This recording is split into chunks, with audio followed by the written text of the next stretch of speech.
তোর ফ্যামিলির আজ পর্যন্ত কেউ 25 লক্ষ টাকা একসাথে দেখেছে? আমার কাজ নিয়ে কথা বললে কিন্তু আমি একদমই সহ্য করব না।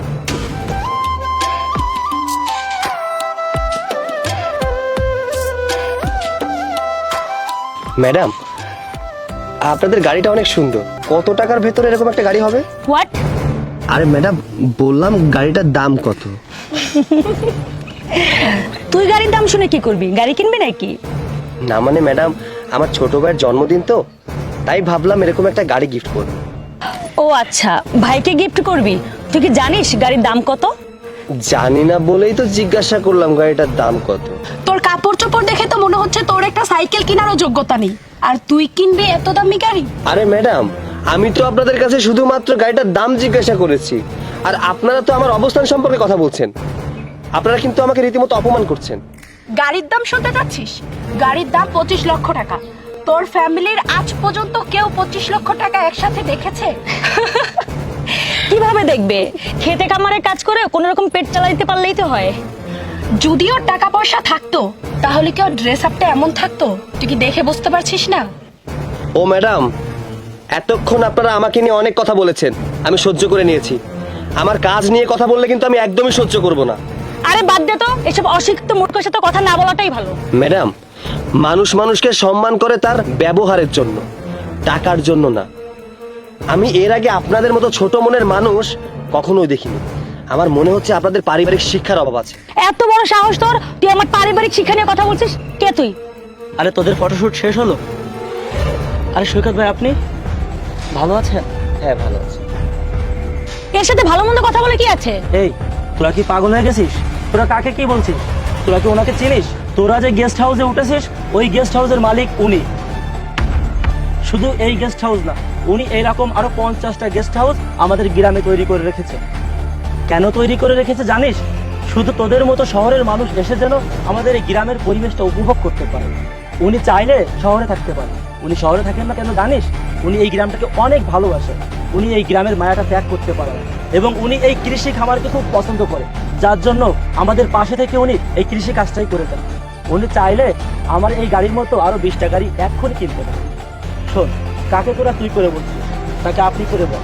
সৈকত ভাইয়া, এরা আমার কাজিন, গতকালকে শহর থেকে এসেছে। যদি এরা কোনো ভুল করে থাকে তাহলে ওদের পক্ষ থেকে আমি আপনার কাছে ক্ষমা চাচ্ছি। ম্যাডাম, আমার ভাইয়ের জন্মদিন, তাই আপনাদের গাড়িটা দেখে আমার পছন্দ হয়েছে, বিধায় গাড়ির দামটা জিজ্ঞাসা করেছি। আর আপনারা আমাকে ছোট করে দেখলেন। ম্যাডাম, পোশাক দেখে কাউকে বিচার করবেন না।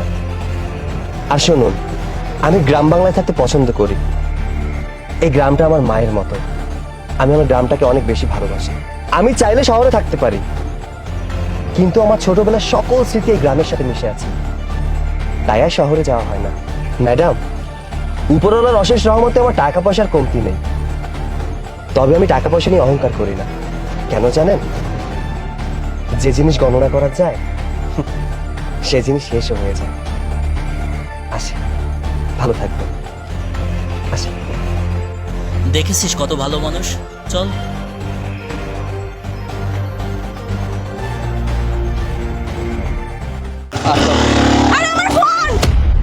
এদের অ্যারেস্ট করুন। Shut up! চোর এরা নয়, চোর তুই। ম্যাডাম, গগনবাবুর রোডটা কোন দিকে? ও, আপনারা গগনবাবু রোডে যাবেন? আপনারা এখান থেকে সোজা যাবেন, সোজা যেয়ে ওইখান থেকে ডাইনে চলে যাবেন। আরে আমার ফোন! আরে ফোন!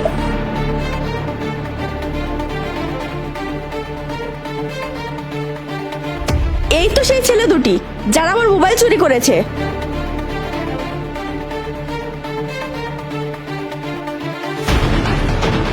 এই চোর, তোরা আমার মোবাইল চুরি করে এনেছিস, আমার মোবাইল দে। ম্যাডাম, আপনার মনে হয় কোথাও ভুল হচ্ছে। আমরা আপনার ফোন কেন নিব? এই চোর, আমি তোদের ভালোভাবে চিনে ফেলেছি, ভালোই ভালো আমার ফোন দে, না হলে আমি কিন্তু পুলিশ ডাকবো। ম্যাডাম, পুলিশ ডাকবে? ম্যাডাম, পুলিশ ডাকার কোনো প্রয়োজন নেই। পুলিশ অলরেডি চলে আসছে, তাকিয়ে দেখুন।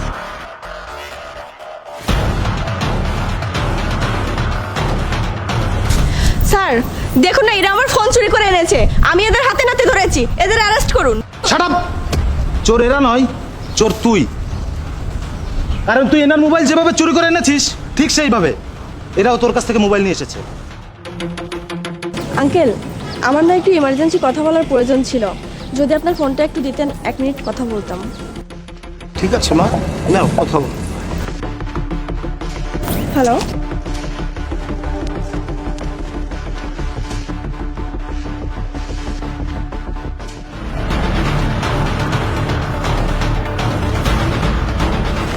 মেয়েটা গেল কোথায়?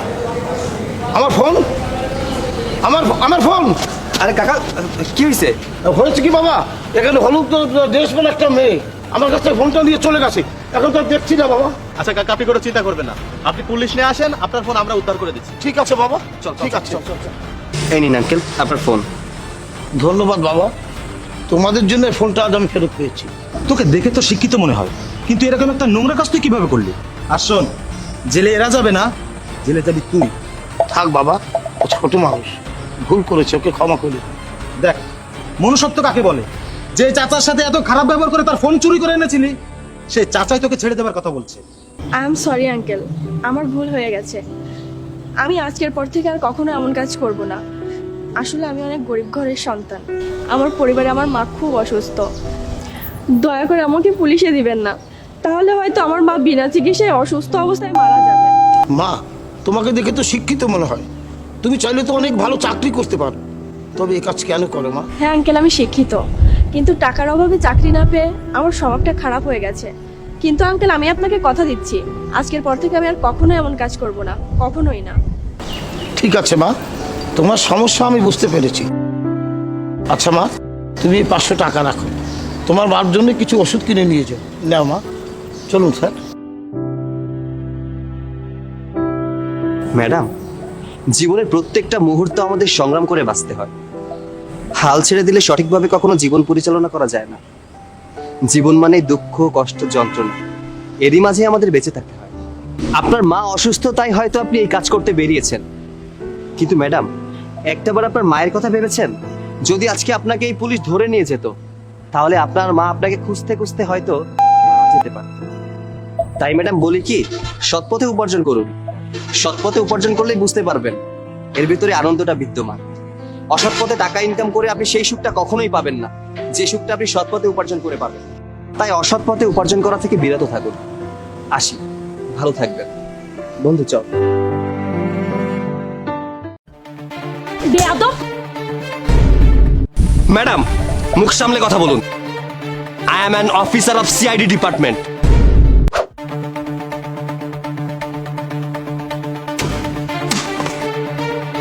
বেয়াদব! তোর সাহস কি করে হয় আমার কোল্ড ড্রিঙ্কস ফেলে দেওয়ার? ম্যাডাম, আমার কথাটা শুনুন। কি শুনবো বল, কি শুনবো? কোথাকার সিকিউরিটি তুই? এখনই তোকে আমি চাকরি থেকে বের করব। কি হয়েছে ম্যাডাম? আরে দেখুন না ভাই, এই সিকিউরিটি গার্ড কত বড় বেয়াদব, আমি তোটাই পালাই দিছে। কিরে, রাস্তায় মেয়ে মানুষ দেখলে লাইন মারতে চলে আসিস, তাই না? তোদের মতো কিছু সংখ্যক খারাপ সিকিউরিটি গার্ডের জন্য সব সিকিউরিটি গার্ডের বদনাম হয়। ম্যাডাম, ওকে ভালো কথা বলে মোটেও লাভ নেই। আপনি হচ্ছে বরং ওদের সিকিউরিটি এজেন্সির কাছে কমপ্লেন করুন, ওর চাকরি থাকবে না। না না ম্যাডাম, দয়া করে এটা করবেন না। সাহেব, এটা করবেন না। আমার চাকরিটা চলে গেলে বউ বাচ্চা নিয়ে আমার পথে বসতে হবে। আমার কথাটা শুনুন। তোদের মতো ছোট লোকদের আমার চেনা আছে, রাস্তাঘাটে মেয়ে মানুষ দেখলে উত্তপ্ত করতে মন চায়। দাঁড়া, আমি এখনই পুলিশকে ফোন দিচ্ছি। পুলিশকে কল দেওয়ার কোনো দরকার নেই। লোকটাকে কি বলতে চায় সেটা শুনুন। শুধু শুধু মানুষের উপর দোষারোপ করেন কেন? আর ভাই, আপনি বিনা কারণে কারো উপরে দোষ চাপিয়ে দেওয়া থেকে বিরত থাকুন। আগে বিষয়টা ভালোভাবে শুনবেন, তারপরে বিচার করবেন। একটা কাজ করুন, আগে আপনি এখান থেকে যান। আর ম্যাডাম, আপনি লোকটাকে কি বলতে চাই সেটা আগে শুনুন, তারপর যা শাস্তি দেওয়ার তাই দিবেন। আচ্ছা ভাই, বলুন তো কি হয়েছে? ভাইয়া, হয়েছে কি, ম্যাডাম এখানে বসে খাচ্ছিল, হঠাৎ একটা ছেলে এসে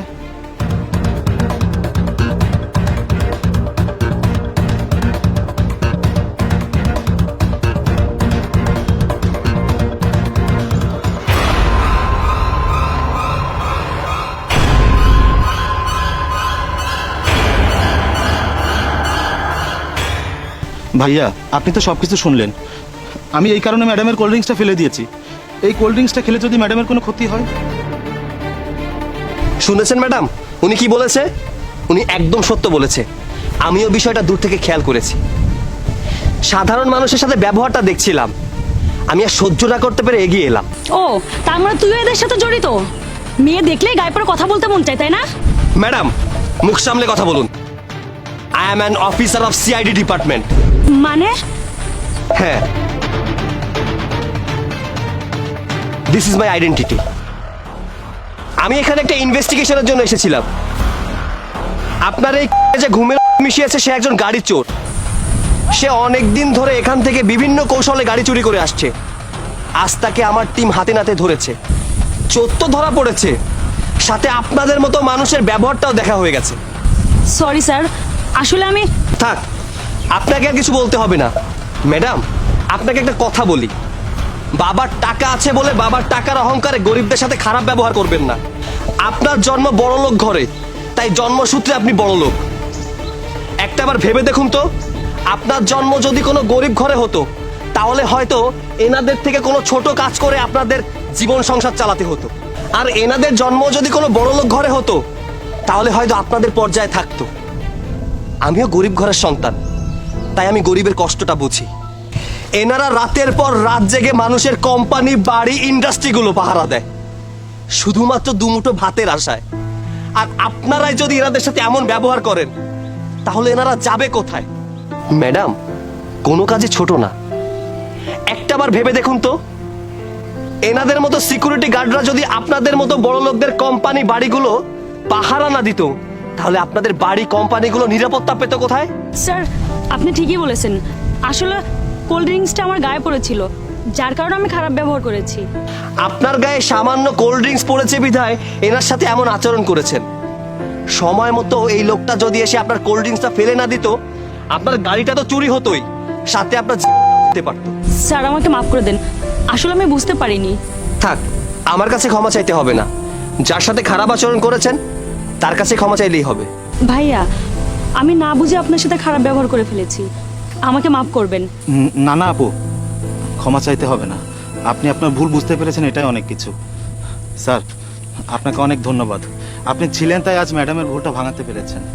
আপনি যদি আজ না থাকতেন তাহলে জানি না আমার আজ কি হতো। আমাকে ধন্যবাদ দিতে হবে না ভাই, আপনি আপনার সততার ফল পেয়েছেন। একটা কথা মনে রাখবেন, জীবনে চলার পথে অনেক বাধা আসতে পারে, তবু নিজের সততাকে কখনো ভুলে যাবেন না।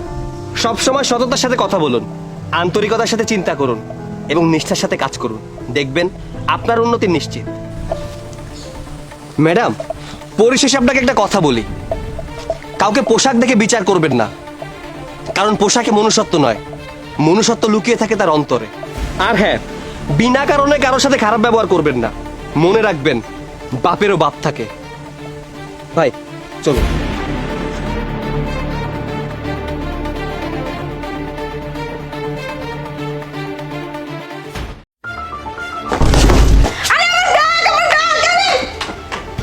আরে ভাই, আরে আমার ব্যাগ দিন, আমার ব্যাগ দিয়ে দিন, আমার ব্যাগ দিন বলছি। হ্যাঁ, আপনার ব্যাগ আপনাকে দিয়ে দিব, শুধু এই পানির বোতলটা ছাড়া। আচ্ছা ঠিক আছে, ব্যাগটা দিন।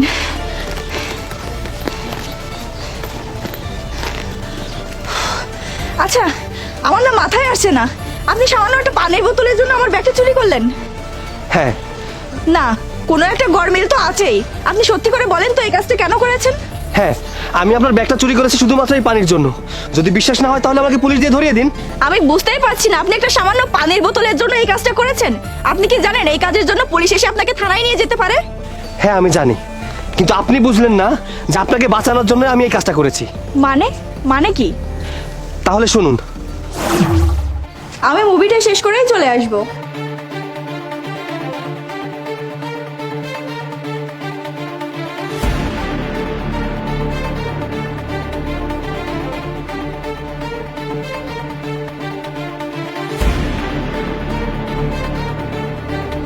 আলামিন, তুই এখানে কি করছিস? তুই কলেজে যাওয়ার নাম করে আমার থেকে টাকা নিয়ে এখানে মুভি দেখতে আসছিস? ভাই আমি তো রেগুলার আসি না, অনেকদিন পর আসছি। আমি একটু পরেই সিনেমা শেষ হলে চলে যাব। মুভি শেষ হলে বাসায় চলে যাবি না? আজকে তুই বাসায় চল, তারপর তোর খবর আছে। আপু, আপনি একটু ভাইয়াকে বুঝিয়ে বলুন না। ভাইয়া এখানে সিন ক্রিয়েট না করাটাই ভালো। ভাইয়া যখন বলছে মুভি দেখে বাসায় চলে যাবে, তাহলে বিষয়টা বাদ দিন না। ওকে আপু। থ্যাংক ইউ আপু।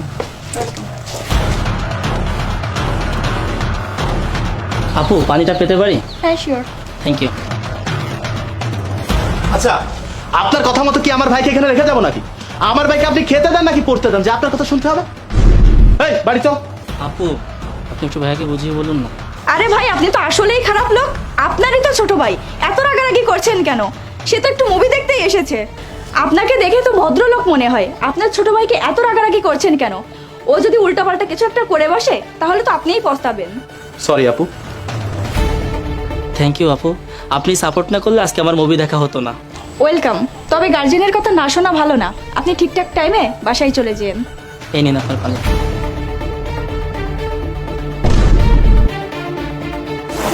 সবকিছু তো শুনলেন। আমি যদি এই কাজটা না করতাম তাহলে আপনাকে অজ্ঞান করে আপনার ব্যাগ থেকে টাকা পয়সা মোবাইল যা ছিল সব নিয়ে যেত। কিন্তু আপনার এই কথা আমি কিভাবে বিশ্বাস করি? আমার কথা বিশ্বাস হচ্ছে না তো? ম্যাডাম, আমার কাছে একটা মেডিসিন আছে যেটা পানিতে দিলে পানি দূষিত কিনা সেটা বোঝা যাবে। যদি এই পানিতে কিছু মেশানো থাকে তাহলে এই পানির রং পরিবর্তন হয়ে যাবে, আর যদি কিছু মেশানো না থাকে তাহলে এই পানির রং ঠিক থাকবে। আচ্ছা ঠিক আছে, দেখি। ওয়েট।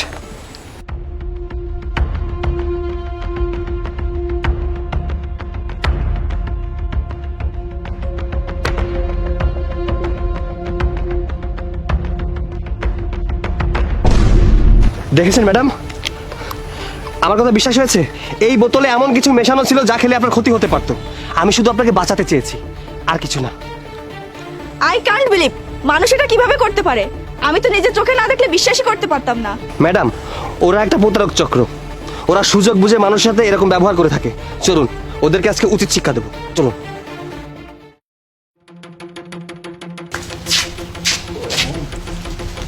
কি ভাইয়া, গরম লাগছে? হ্যাঁ ভাই। পানি খাবেন? এই নিন।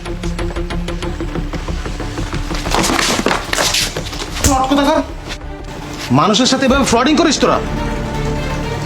স্যার, একে থানায় নিয়ে যান। এদের মতো প্রতারকের কঠিন থেকে কঠিনতম শাস্তি হওয়া দরকার। স্যার, সে মিথ্যে কথা বলছে। আমি কোনো প্রতারক দলের সদস্য না। আর আমি যে প্রতারণা করে বেড়াই এর প্রমাণ কি? স্যার, আপনি বললে আমি পানিটা পরীক্ষা করে দেখাতে পারি। করুন তো।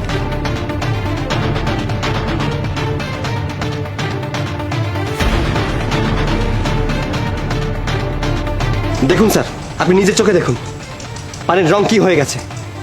আপনাদেরকে ধন্যবাদ। চল, তো প্রতারণা করার স্বাদ আমি মেটাচ্ছি। ভাই, আপনাকে অসংখ্য ধন্যবাদ। আপনি না থাকলে আজকে হয়তো অনেক কিছু হয়ে যেতে পারতো। থাক, আর ধন্যবাদ দিতে হবে না। আমি মানুষ হয়ে মানুষের উপকারে আসতে পেরেছি, এটাই অনেক কিছু। ভালো থাকবেন।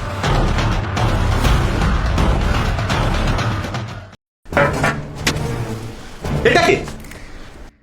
মেয়ে কে রে এটা? ভাইয়া, এই সেই মেয়ে যাকে আমি বিয়ে করতে চাই।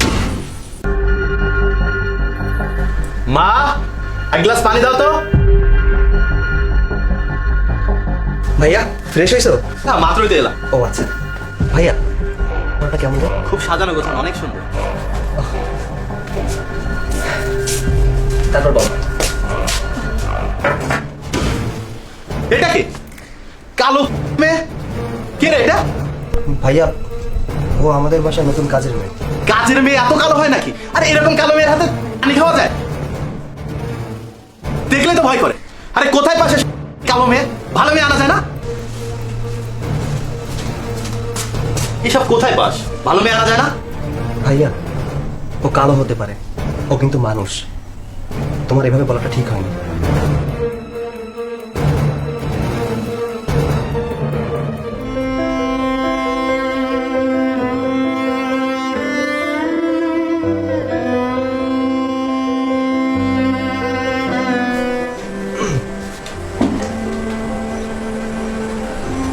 কান্না করো না। আসলে ভাইয়া ছোটবেলা থেকে কালো মানুষ পছন্দ করে না, আর তাই হয়তো সামনাসামনি বলে ফেলেছে। মনে কষ্ট নিল, বোঝই তো থাকে। আর কালার মানুষ সবাই সাদা, যার কারণে ভাইয়াটা করে ফেলেছে। প্লিজ কান্না করো না। আর শোনো, তোমার চোখের পানি আমি সহ্য করতে পারি। মা, সৈকতের জন্য যে মেয়েটা দেখেছিলাম সেই মেয়েটা ছবি। বাহ, সুন্দর তো। সৈকতকে ডাক। সৈকত, হ্যাঁ ভাইয়া। একটু এদিকে আয়।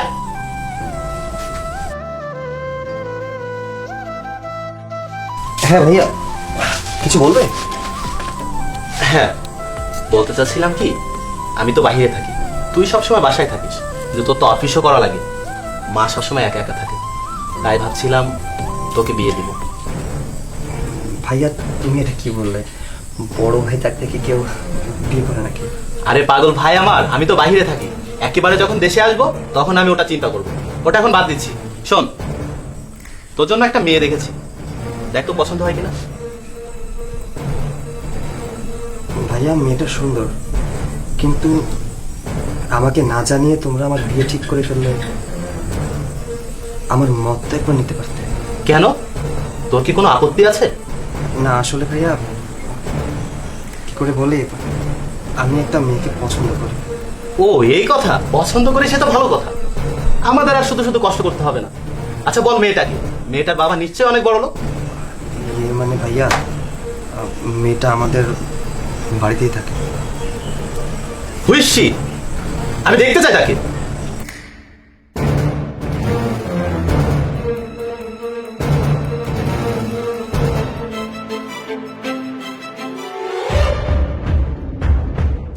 ভাইয়া এই সেই মেয়ে যাকে আমি বিয়ে করতে চাই। আমি বিয়ে করলে প্রিয়াকে করবো। এই তোর কি মাথা হয়ে গেছে? সামান্য আমাদের বাড়ির কাজের মেয়ে, দেখতে কি তুই এর মতো একটা মেয়েকে বিয়ে করবি? ভাইয়া ভাইয়া ও যাই হোক না কেন, আমি ওকে ভালোবাসি ভাইয়া। চুপ কর ছোটকা, আজ এই দিনটা দেখার জন্য তোকে আমি ছোটবেলাতে খাইয়ে পড়িয়ে বড় করেছি। ভাইয়া তোমাকে একটা কথা বলি, কারো উপরটা দেখে কারো ভেতরটা বিচার করবে না।